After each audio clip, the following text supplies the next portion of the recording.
Dalam video kali ini kita akan membahas tentang cara mendirikan perusahaan, khususnya untuk perusahaan skala mikro, kecil, dan menengah atau biasa disebut UMKM. Untuk mendirikan perusahaan Anda sendiri secara legal formal, untuk bentuk perusahaan atau badan usaha, tanggung jawab Anda sebagai pemiliknya, dan bagaimana cara mendirikannya. Pertama, mungkin Anda perlu tahu dulu apa itu UMKM, atau usaha mikro, kecil, menengah, baik kategorinya maupun batasannya.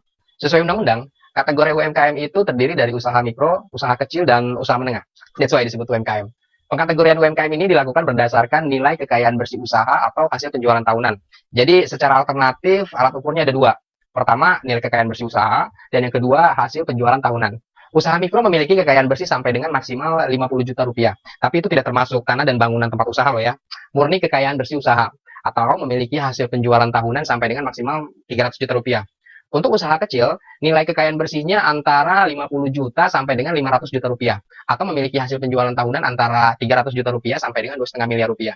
Sedangkan untuk usaha menengah, kekayaan bersihnya antara 500 juta rupiah sampai dengan 10 miliar rupiah. Atau memiliki hasil penjualan tahunan antara 2,5 miliar rupiah sampai 50 miliar rupiah. Bentuk UMKM tadi dapat dijalankan baik oleh perseorangan maupun badan usaha. Baik badan usaha yang berbadan hukum maupun badan usaha non-badan hukum. Penentuan ini sebaiknya disesuaikan dengan besarnya modal dan tanggung jawab hukum yang diharapkan oleh para pendirinya. Secara hukum, bentuk-bentuk perusahaan atau badan usaha itu antara lain perusahaan perseorangan, persekutuan perdata, firma, CV, PT. Perusahaan perseorangan, persekutuan perdata, firma, CV, PT. Pertama, perusahaan perseorangan, yaitu bentuk usaha yang paling sederhana, didirikan oleh satu orang, cuma punya satu pemodal, satu pengurus, dan satu penanggung jawab usaha. Dalam perusahaan perseorangan, semua keuntungan usaha akan menjadi milik dari pemiliknya. Begitu juga segala kerugian usaha, pemiliknya sendiri yang nanti akan menanggung kerugian itu. Pendirian perusahaan perseorangan dapat dilakukan tanpa izin serta tata cara yang khusus. Anda dapat menjadikan salah satu pojokan rumah Anda misalnya sebagai gudang sepatu untuk menyimpan jualan online Anda. Atau mengubah halaman rumah Anda yang luas itu menjadi toko kelontong.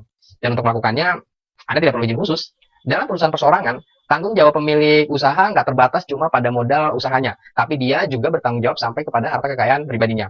Seluruh harta kekayaan pribadinya merupakan jaminan atas kewajiban-kewajiban yang lahir dari bisnis yang dilakukannya. Seorang pengusaha konveksi yang menjadikan rumah pribadinya sebagai jaminan kredit bank untuk pengembangan usahanya misalnya, akan kehilangan rumahnya kalau dia tidak dapat melunasi utang itu. Bentuk badan usaha kedua, persekutuan perdata. Kalau perusahaan perseorangan Anda tadi sudah berkembang dan Anda ingin menaikkan levelnya lebih tinggi, maka saatnya Anda meninggalkan kesendirian Anda dalam menjalankan usaha dan mulai mencari partner bisnis baru untuk meningkatkan perusahaan perseorangan Anda menjadi persekutuan perdata. Persekutuan perdata adalah suatu perjanjian antara dua orang atau lebih yang berjanji untuk memasukkan sesuatu ke dalam persekutuan dengan maksud supaya keuntungan yang diperoleh dari persekutuan itu dibagi di antara pemilik usaha. Ini pengertian hukumnya secara mendasar. Dalam perjanjian persekutuan perdata, para sekutu berjanji untuk memasukkan sesuatu atau modal ke dalam persekutuan yang tujuannya agar keuntungan usaha dari pemasukan modal itu dapat dibagi di antara mereka. Modal yang wajib dimasukkan ke dalam persekutuan atau yang biasa disebut inbreng dapat berupa uang, barang, termasuk tenaga.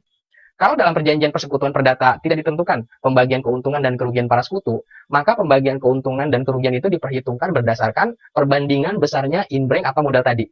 Bagian keuntungan dan kerugian sekutu yang hanya memasukkan tenaganya sebagai modal, besarnya sama dengan bagian untuk sekutu yang memasukkan uang atau barangnya paling sedikit. Secara prinsip, dalam perjanjian persekutuan perdata, para sekutu tidak boleh menjanjikan bahwa keuntungan perusahaan itu ditujukan hanya untuk salah seorang anggota saja. Tidak boleh. Sebaliknya, dalam perjanjian, para sekutu boleh menentukan bahwa semua kerugian persekutuan dapat ditanggung oleh salah seorang sekutu saja. Seperti halnya perusahaan perseorangan, kerugian usaha yang harus ditanggung oleh sekutu tidak terbatas hanya pada modal yang dimasukkannya ke dalam perusahaan, tapi juga meliputi seluruh harta kekayaan pribadinya. Sebuah perjanjian persekutuan perdata dibuat secara sederhana, tanpa proses dan prosedur yang khusus, dan cukup dengan perjanjian di bawah tangan, jadi tidak harus pakai jasa notaris. Bahkan, perjanjian itu bisa juga dibuat secara lisan. Berikutnya adalah badan usaha firma. Pada prinsipnya, firma adalah persekutuan perdata juga, tapi dalam bentuk yang lebih khusus, yaitu didirikan untuk menjalankan perusahaan, menggunakan nama bersama, dan tanggung jawab para pemilik firma atau sekutu bersifat tanggung renteng. Seperti persekutuan perdata, firma didirikan oleh beberapa orang sekutu berdasarkan perjanjian. Bedanya, perjanjian pendirian firma harus dibuat dengan akte notaris dan didaftarkan. Badan usaha firma sudah mulai mempunyai nama perusahaan, yang biasanya diambil dari nama para pendirinya. Misalnya, Nikita & Co, artinya singkatan dari Nikita & Companion, atau firma Salut misalnya. Merupakan kumpulan dari nama para pendirinya yang terdiri dari Sahala, Usman, atau Torik misalnya. Dalam firma, semua sekutu berperan secara aktif menjalankan perusahaan, dan dalam menjalankan perusahaan itu mereka bertanggung jawab secara tanggung renteng. Tanggung renteng berarti utang yang dibuat oleh salah satu sekutu akan mengikat sekutu-sekutu yang lain dengan jumlah yang sama. Demikian juga sebaliknya, pelunasan hutang atau kewajiban perusahaan yang dilakukan oleh salah satu sekutu akan membebaskan sekutu lainnya dari hutang atau kewajiban tersebut. Kalau perusahaan Anda adalah firma yang bergerak di bidang event organizer atau IO, maka kontrak yang dibuat antara Anda sebagai sekutu firma dengan pihak ketiga juga akan mengikat rekan-rekan Anda yang lain, sehingga semua sekutu akan memikul beban kewajiban yang sama. Seperti halnya persekutuan perdata, tanggung jawab para sekutu firma tidak hanya sebatas modal yang disetorkannya ke dalam perusahaan, tapi juga meliputi seluruh harta kekayaan pribadinya.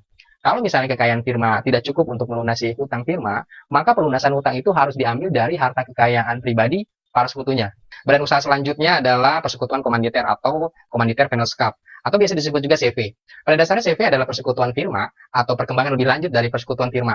Kalau firma hanya terdiri dari para sekutu yang aktif menjalankan perusahaan, maka dalam CV selain sekutu aktif juga ada sekutu pasif atau sekutu komanditer atau disebut juga sleeping partner yang hanya memasukkan modalnya dan tidak terlibat dalam menjalankan perusahaan. Kalau sekutu aktif menanggung kerugian perusahaan sampai harta kekayaan pribadinya, maka tanggung jawab sekutu pasif ini terbatas hanya pada modal yang dimasukkannya ke dalam perusahaan dan tidak meliputi harta kekayaan pribadinya. Modal CV juga tidak ditentukan nilai minimalnya. Tidak seperti PT yang ditentukan minimal 25% dari modal dasar. Oh ya, seperti juga dalam firma, pendirian CV harus dilakukan dengan akte notaris dan akte itu harus didaftarkan di pengadilan negeri. Sebuah CV juga umumnya sudah diwajibkan untuk memiliki beberapa perizinan standar. Terakhir, perseroan terbatas atau PT, yaitu badan hukum yang merupakan persekutuan modal, didirikan berdasarkan perjanjian, dan melakukan kegiatan usaha dengan modal dasar yang seluruhnya terbagi dalam saham. PT seperti juga orang perseorangan, bisa melakukan perbuatan hukum sendiri, mempunyai harta kekayaan sendiri, dan dapat menggugat serta digugat di pengadilan. Sebagai persekutuan modal, PT didirikan oleh para pendiri yang memasukkan modalnya berdasarkan perjanjian, dan tanggung jawab para pendiri PT terbatas hanya pada modal yang disetorkannya ke dalam PT. Jadi berbeda dengan CV atau firma, di dalam PT terdapat pemisahan yang jelas antara kekayaan PT dengan kekayaan pribadi para pemiliknya. Tanggung jawab para pemilik atau pemegang saham PT terbatas hanya pada modal yang dimasukkannya ke dalam perusahaan dan tidak meliputi harta kekayaan pribadinya. Modal PT itu terdiri dari modal dasar, modal ditempatkan, dan modal disetor. Dibandingkan dengan badan usaha lainnya, sebagai sebuah badan hukum, organisasi PT bentuknya lebih kompleks. Organisasi PT terdiri dari kewenangan-kewenangan yang khusus yang sudah ditentukan oleh undang-undang, yang umumnya mempunyai fungsi sebagai pembuat kebijakan, pelaksana, dan pengawas yang dilakukan oleh rapat umum pemegang saham atau RUPS, direksi, dan komisaris. Juga dalam pendiriannya, PT memerlukan formalitas wajib yang ditentukan oleh undang-undang. Sebuah PT harus didirikan berdasarkan akta pendirian yang dibuat oleh notaris dan disahkan oleh Kementerian Hukum dan HAM. Untuk menjalankan organisasinya, PT juga dibebani berbagai perizinan, mulai dari perizinan badan usahanya, perizinan operasional, perizinan ketenaga kerjaan, dan perizinan teknis lainnya sesuai dengan bidang usahanya. Demikian bentuk-bentuk badan usaha dan cara mendirikannya. Semoga informasi umum tadi bisa memberikan Anda pemahaman yang cukup dalam rangka meniti tangga kerajaan bisnis Anda sendiri, baik untuk menjalankan usaha mikro, kecil maupun menengah, termasuk usaha besar kalau memang Anda sudah siap. Salam.